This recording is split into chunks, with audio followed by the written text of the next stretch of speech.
என்ன sir class டைம்ல வந்திருக்கீங்க? 10th A கிளாஸ் அடங்கவே மாட்டானுங்க சார், அதான் கூட்டிட்டு வந்தேன். கேள்வி கேட்டா பாட்டு பாடுறானுங்க. இங்க அவனுங்களை கூப்பிடுங்க. என்னடா அந்த தமிழ் வாத்தி எப்பவுமே அமைதியா இருப்பாரு, இன்னைக்கு பார்த்து பிரின்சிபல் ரூம் கூட்டிட்டு வந்துட்டாரு. சரி வாங்க எதையாவது சொல்லி சமாளிப்போம். டேய் உள்ள வாங்க. உள்ள கூப்பிடுறாங்க பாரு, வாங்க போவோம். என்னங்கடா கேள்வி கேட்டா பாட்டு பாடுறீங்களா? வீட்ல இருந்து பேரண்ட்ஸ் வர சொல்லிடலாமா? நீங்க என்ன கேள்வி கேட்டீங்க சார்? என்ன பாட்டு பாடினானுங்க? சார் தேசிய விலங்கு என்னன்னு கேட்டா புலி உரும்புது புலி உரும்புதுன்னு இவன் பாடுறான். தேசிய பூ என்னன்னு கேட்டா ஒரு சின்ன தாமரைன்னு அவன் பாடுறான். இன்னொருத்தன் கரிகாலன் சோழன் பேர் கேட்டா கரிகால கால போல கருத்து இருக்குது கொலைன்னு பாடுறானுங்க சார். என்னத்த சொல்ல இந்த பசங்களை வச்சுக்கிட்டு.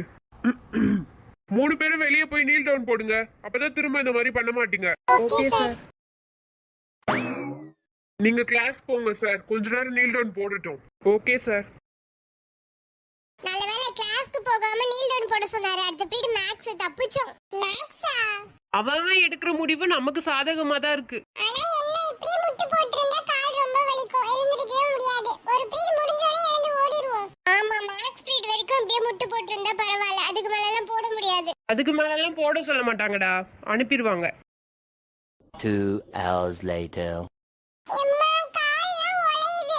லஞ்ச் பிரேக்கே வரப்போகுது, இன்னும் விட மாட்டேக்கான். நான் சும்மா ஒரு பீரியட் போட சொல்லிட்டு அப்புறம் அனுப்பி விட்டுருவாங்கன்னு நினைச்சேன். கால் ரொம்ப வலிக்குது. 10 மணிக்கு போட ஸ்டார்ட் பண்ணது, லஞ்ச் பிரேக்கே வந்துருச்சு, இன்னும் விட மாட்டேக்கான் பாவி பையன். ஆஜித் என்ன பண்றாருன்னு அப்படியே எட்டி பாரு. அந்த லேப்டாப்ல தான் ஏதோ தட்டு புட்டுன்னு தட்டிட்டு இருக்கான் நம்மள இங்க முட்டு போட வச்சுட்டு. லஞ்ச் பெல்லே அடிச்சிட்டாங்க. எனக்கு வேற ரொம்ப பசிக்கு, எப்ப விடுவான்னு தெரியல. பூங்குடி அங்க பாரு எல்லாம் முட்டு போட்டு நிக்கறானுங்க. நீ முட்டு போட்டு நிக்கறது உடம்புக்கு நல்ல எக்சர்சைஸ் மாதிரி தான் இருக்கு. கரெக்ட்டா சொன்ன நவீன். ஏன் இப்படி கேக்குற கேள்விக்கு பாட்டு படிச்சு பனிஷ்மென்ட் வாங்குறீங்க? ஒழுங்கா ஆன்சர் பண்ண வேண்டியதானே? இதெல்லாம் ஒரு ஃபன் பூங்குடி, ஜாலியா இருக்கும். இப்படி முட்டு போடுறதும் ஜாலியா இருக்குல? ஏன் ஜாலியா தான் இருக்கு. நவீன் அப்பா சொல்லு. தண்ணி ஏதாவது வேணுமான்னு கேக்குறதுக்காக கூப்பிட்டேன்.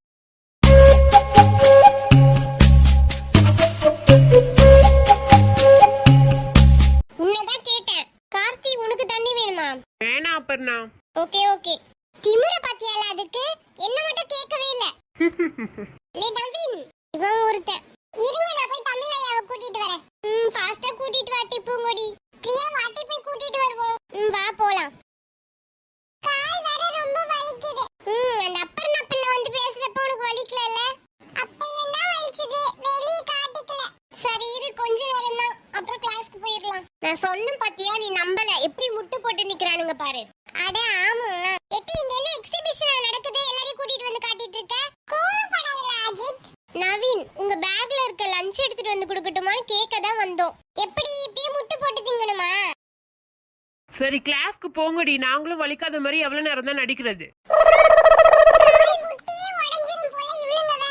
என்னடா இன்னுமா முட்டு போட்டு இருக்கீங்க? சார் கிளாஸ்க்கு போக சொல்லலையா? சரி எழுந்திருச்சு என் கூட வாங்க. நான் 2 நாளைக்கு ஸ்கூலுக்கே வர மாட்டேன். சரி வாங்க உள்ள போகலாம். சொல்லுங்க சார். சார் பசங்க காலையில இருந்து முட்டு போட்டு இருக்கானுங்க. ஐயோ நான் மறந்துட்டேன் சார், இல்லனா ஒரு பீரியட் வச்சுட்டு அப்புறம் அனுப்பி விட்டுருப்பேன். சரி இனிமே அந்த மாதிரி பாட்டு பாடுவீங்க? சார் ஐயா தான் சார் செய்யுள்லாம் பாட்டு மாதிரி பாடி சொல்லி கொடுப்பாரு, அதனால தான் நாங்க ஆன்சரை பாட்டு மாதிரி பாடணும் சார், புரியும்ட்டு. அதுக்கு சினிமா பாட்டுலாம் பாடக்கூடாது, அந்த டோன்ல வேணா நம்ம செய்யுள் அந்த மாதிரி பாடி புரிஞ்சுக்கலாம். Okay sir. போங்க கிளாஸ்க்கு. Thank you sir.